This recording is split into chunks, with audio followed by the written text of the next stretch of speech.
So hello guys, it's me Ayush और मैं तुम सभी का वेलकम करता हूँ चैनल की एक और ब्रांड न्यू वीडियो में। और आज की वीडियो में हम लोग एक्सप्लेनेशन करने जा रहे हैं वाइकिंग्स के सीजन 3 के एपिसोड नंबर 4 का। So now without wasting any more time let's get on to the explanation. So पिछले एपिसोड में हमने देखा था कि वाइकिंग्स और वेसेक्स के सैनिक मिलकर बर्गड और उसकी आर्मी को हरा देते हैं और प्रिंसेस कुंथ्रित के कहने पे रैगनार प्रिंसेस कुंथ्रित के भाई बर्गड की जान को माफ भी कर देता है। दूसरी तरफ कैटागेट में हेल्गा, सीगी और एशलॉग अपने सपनों वाले आदमी से मिलती हैं जो कि काफी मिस्टीरियस है और उसके पास पावर है कि वो आइवर के पेन को खत्म कर सकता है। सो अब एपिसोड 4 कैटागेट से चालू होता है जहां हम देखते हैं कि आइवर रो रहा होता है और एशलॉग सीगी से बोलती है कि हार्बर्ड कहाँ है, हार्बर्ड को ढूंढ के लाओ क्योंकि सिर्फ वही है जो कि आइवर का दर्द दूर कर सकता है। सीगी बोलती है कि तुम उसकी माँ हो, तुम्हें उसका दर्द दूर करना आना चाहिए, मगर एशलॉग जवाब देती है कि वो नहीं कर पाती। तभी वहां पे हार्बर्ड आ जाता है और वो वहां आके आइवर का रोना बंद करवा देता है। और यहाँ हम ये भी समझ पा रहे होते हैं कि एशलॉग काइंड ऑफ अट्रैक्टेड हो रही है टूवर्ड हार्बर्ड।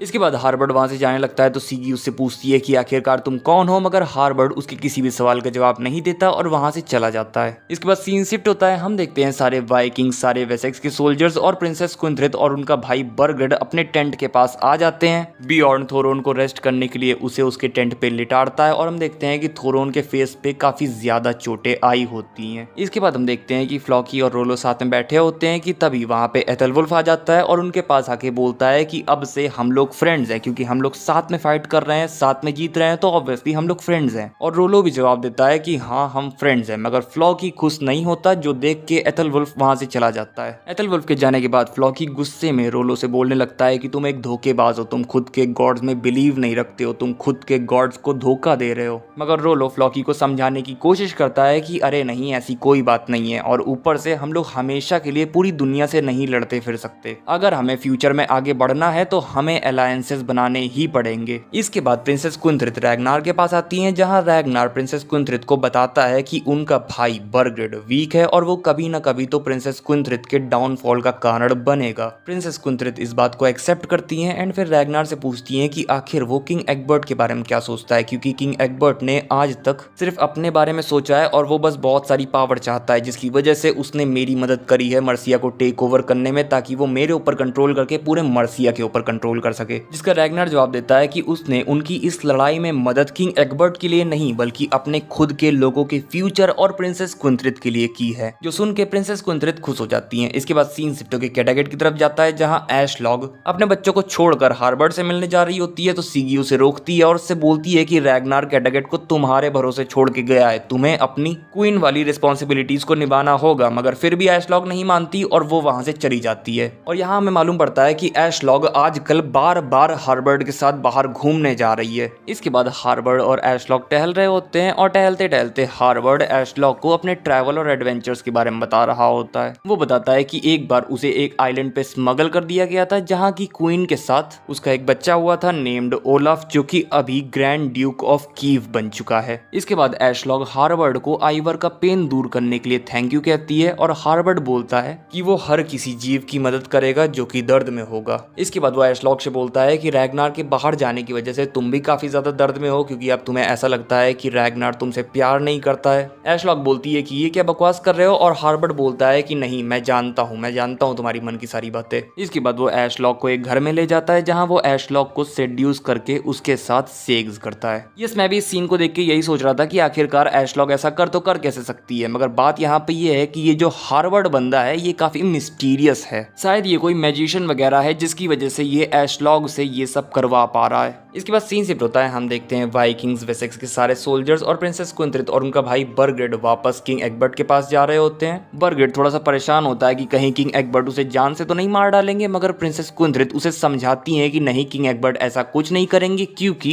किंग एग्बर्ट को मर्सिया को कंट्रोल करने के लिए हम दोनों का सपोर्ट चाहिए और हम दोनों साथ मिल के मर्सिया को रूल करेंगे। बर्गड बोलता है कि लोग हमारे पीठ पीछे बातें करेंगे, जिसपे प्रिंसेस कुंथ्रित बोलती है कि हाँ अगर करेंगे तो करने दो, मगर वो लोग हमारा कुछ बिगाड़ नहीं पाएंगे क्योंकि हमारे साथ किंग एग्बर्ट और रैगनार हैं। बर्गड बोलता है कि अगर ऐसी बात है तो हम लोग तो रैगनार और किंग एग्बर्ट के प्रिजनर्स की तरह हो गए। और प्रिंसेस कुंथ्रित जवाब देती है कि हाँ तुम बोल तो सही रहे हो, मगर मर जाने से तो अच्छा यही है कि प्रिजनर्स बन के रहें। और ये ध्यान रखना, प्रिजनर्स के पास ऑप्शन रहता है एस्केप करने का। इसके बाद हमें बियॉन्ड दिखाया जाता है जिसके पास फ्लॉकी आके उससे बोलता है कि ये सब जो थोरोन के साथ हुआ है ये सब एथेल्स्टन की गलती है। आगे हमें रोलो दिखाया जाता है जो कि रैगनार से बोल रहा होता है कि फ्लॉकी हम सबसे गुस्सा है। फ्लॉकी का ये कहना है कि हम सब अपने गॉड्स को बिट्रे कर रहे हैं, जिस पे रैगनार बोलता है कि उसे नहीं मालूम कि गॉड्स क्या चाहते हैं और वो गॉड्स की तरफ से नहीं बोल सकता, मगर जैसे ओडिन की क्यूरियोसिटी की कोई लिमिट नहीं थी वैसे हमें अपनी भी क्यूरियोसिटी की कोई लिमिट नहीं मालूम है, जिसकी वजह से मैं ये सब कर रहा हूँ ताकि मैं अपनी लिमिट्स जान पाऊँ कि ओडिन ने मेरे ऊपर क्या लिमिट्स लगाई हैं। के बाद सीन शिफ्ट होकर किंग एग्बर्ट की तरफ जाता है जो कि लगार्था से यहीं वेसेक्स में रुकने को बोल रहे होते हैं, क्योंकि जब रैगनार मर्सिया से वापस वेसेक्स में आ जाएगा तब वो सिर्फ कुछ ही समय तक यहाँ रुकेगा और वापस कैटागेट चला जाएगा, जिसकी वजह से किंग एग्बर्ट लगार्था से बोल रहे होते हैं कि लगार्था यहाँ रुक के खेती बाड़ी का ध्यान रखे। मगर लगार्था किंग एग्बर्ट के ऑफर को रिजेक्ट कर देती है और बोलती है कि उसकी भी एक हिडबे नाम की रियासत है जिसकी वो रानी है, तो उसे वहां वापस जाना ही पड़ेगा। अगले सीन में हम देखते हैं कि एथेलवुल्फ, प्रिंसेस कुंथ्रिड, बर्गरेड, रैगनार और बाकी सारे साथी वाइकिंग्स वापस वेसेक्स आ जाते हैं। सबका ही बड़ी अच्छी तरीके से स्वागत किया जाता है और किंग एग्बर्ट बर्गरेड को जान से नहीं मारते। किंग एग्बर्ट बर्गरेड को माफ कर देते हैं। फिर रैगनार किंग एग्बर्ट से खेतों के बारे में पूछता है कि वो कैसे हैं और किंग एग्बर्ट बताते हैं कि ये बात तो तुम्हें लगार्था से पूछनी चाहिए, और लगार्था रैगनार को बताती है कि खेत वगैरह सब सही है और बड़े ही अच्छी तरीके से फार्मिंग चल रही है। इसके बाद वो सभी मर्सिया को जीतने की खुशी में जश्न मनाने लगते हैं। इसके बाद हम देख पाते हैं कि वहाँ प्रिंसेस जूडिथ खुश नहीं होती हैं, तो किंग एला उसके पास आते हैं और उसे समझाते हैं कि तुम्हारा हस्बैंड और तुम्हारे बच्चे का फादर एथेलवुल्फ वापस आ गया है, तुम्हें खुश होना चाहिए। प्रिंसेस जूडिथ बोलती हैं कि हाँ वो खुश हैं, जिसका किंग एला जवाब देते हैं कि अगर तुम खुश हो तो ये शो करो कि तुम खुश हो।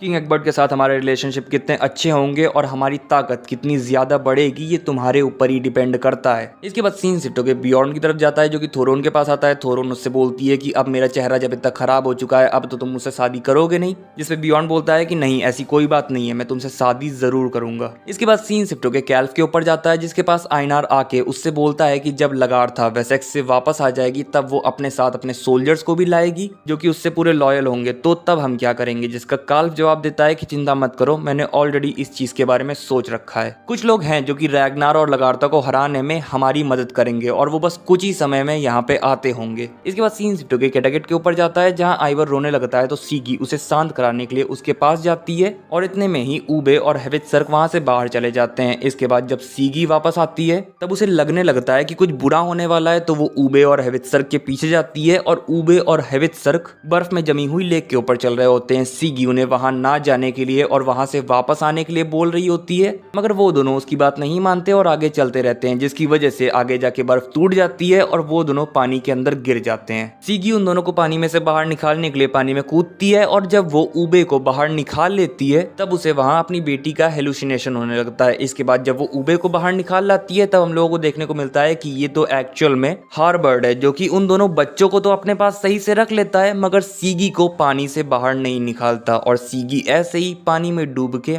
मर जाती है। इसके बाद सीन शिफ्ट होकर वेसेक्स की तरफ जाता है जहाँ सब लोग पार्टी वगैरह कर रहे होते हैं, जश्न मना रहे होते हैं, मगर फ्लॉकी बाहर बैठा होता है और गॉड्स से बात कर रहा होता है। उसके पास रोलो आता है और उससे पूछता है कि तुम क्यों हम लोगों के साथ जश्न नहीं मना रहे हो, और फ्लॉकी जवाब देता है कि हम लोगों को कभी ना कभी रैगनार और गॉड्स के बीच में चुनना पड़ेगा क्योंकि रैगनार ने गॉड्स को गुस्सा दिला दिया है। इसके बाद सीन शिफ्ट होकर एथेल्स्टन और लगार्था के ऊपर जाता है जिनके पास किंग एग्बर्ट आते हैं और उनसे बोलते हैं कि तुम दोनों को यहीं वेसेक्स में रुकना चाहिए। लगार्था पिछली बार की तरह फिर से मना कर देती है और एथेल्स्टन बोलता है कि उसने अभी इस बारे में रैगनार से बातचीत नहीं करी है, जिसपे किंग एग्बर्ट बोलते हैं कि अगर तुम यहाँ से चले गए तो प्रिंसेस जूडिथ को अच्छा नहीं लगेगा, उनका दिल टूट जाएगा। उन्होंने मुझे बताया है कि आजकल तुम दोनों को ज्यादा क्लोज हो गए हो। इसके बाद एथेल्स्टन रैगनार के पास जाता है जहाँ रैगनार एथेल्स्टन से पूछता है कि तुम्हारे और प्रिंसेस जूडिथ के बीच में कुछ चल रहा है ना, और एथेल्स्टन हाँ में जवाब देता है। जिसके बाद रैगनार बोलता है कि तुम एक आजाद आदमी हो, अगर तुम हमारे साथ वापस आना चाहते हो तो वापस आ जाओ, अगर तुम यहाँ रुकना चाहते हो तो तुम यहाँ रुक सकते हो। इसके बाद सीन शिफ्ट होकर प्रिंसेस कुंथ्रिड के ऊपर जाता है जो कि लगार्था में इंटरेस्ट ले रही होती है। इसके बाद सीन शिफ्ट होकर एथेल्स्टन की तरफ जाता है जो कि प्रिंसेस जूडिथ से एक कोने में जाके मिलता है और प्रिंसेस जूडिथ एथेल्स्टन से बोल रही होती है कि तुम मत जाओ, और उन्हें ये सब करते हुए फ्लॉकी देख लेता है। इसके बाद सीन शिफ्ट होकर लगार्था की तरफ जाता है जो कि रोलो के पास आती है। पहले वो रोलो को कांग्रेचुलेशंस बोलती है मर्सिया को कॉन्कर करने के लिए, एंड देन वो दोनों बियॉन्ड के बारे में बातचीत करने लग जाते हैं। और फिर कुछ समय बाद लगार्था रोलो से बोलती है कि रोलो ने बियॉन्ड की पूरी जिंदगी में उसका ख्याल एज अ फादर की तरह से रखा है। इसके बाद सीन शिफ्ट होकर एथेल्स्टन के ऊपर जाता है जिसके पास किंग एग्बर्ट आके उससे पूछते हैं कि क्या तुमने डिसाइड कर लिया कि तुम वापस जा रहे हो या यहीं रुक रहे हो, और एथेल्स्टन जवाब देता है कि हाँ उसने डिसाइड कर लिया है कि वो वाइकिंग्स के साथ वापस जा रहा है क्योंकि उन्हीं के साथ उसका फ्यूचर है। जिसपे किंग एग्बर्ट उसे समझाते जाते हुए बोलते हैं कि ये एक गलत डिसीजन है और एथेल्स्टन एक गलत फैसला ले रहा है। फिर हमें रोलो दिखाया जाता है जो कि लगार्था से पूछता है कि क्या तुम्हें डर नहीं लगता कि तुम्हारे यहाँ होने की वजह से तुम्हारे किंगडम को कोई कॉन्कर कर लेगा।